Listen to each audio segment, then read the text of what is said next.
security ko na pinag-out yung security ko dito sa Davao. Ha? Pagdating ko dito sa Davao, wala na sila.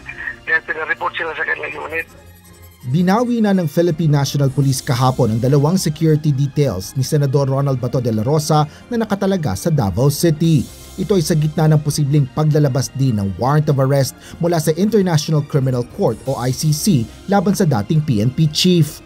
Paliwanag ni Senador de la Rosa, pinapayagang magkaroon ng security personnel ang mga senador mula sa hanay ng Police Security and Protection Group o PSPG. Bagaman nirikol ang mga ito ngayong panahon ng kagipitan, anya, naiintindihan niya ito at normal naman na nire-recall anumang oras ang mga security detail. Alam mo na, yung mga commander din ng police, nag-iingat din yan. Naintindihan ko sila. Hindi ako nila ginigipit.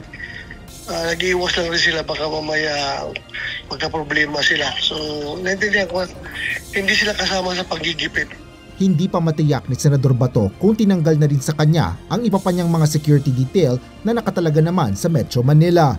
Aniya, hiwalay ito dahil pabalik-balik ang kanyang biyahe sa pagitan ng Kalakhang, Maynila at Davao City kung saan siya nakatira.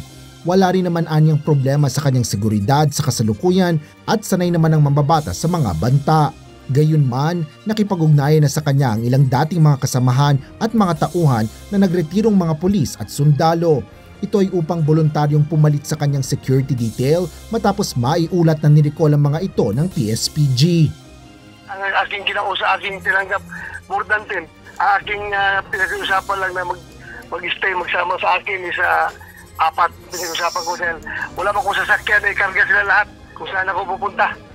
Sinusubukan pang kunan ng UNTV ng pahayag ang PNP sa bagay na ito, ngunit wala pa silang tugon sa ngayon.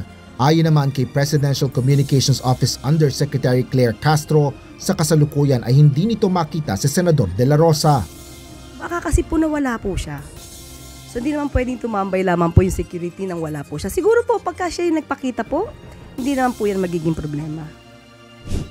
Sa panayam sa telepono, sinabi ni Senador Bato de la Rosa na nasa Pilipinas pa rin siya at patuloy na nangangampanya, lalo pat wala pa naman anyang lumalabas na ICC arrest warrant laban sa kanya. Asher Cadapan Jr., UNTV News and Rescue. Diyos ang aming sandigan, serbisyo publiko ang aming pinahahalagahan.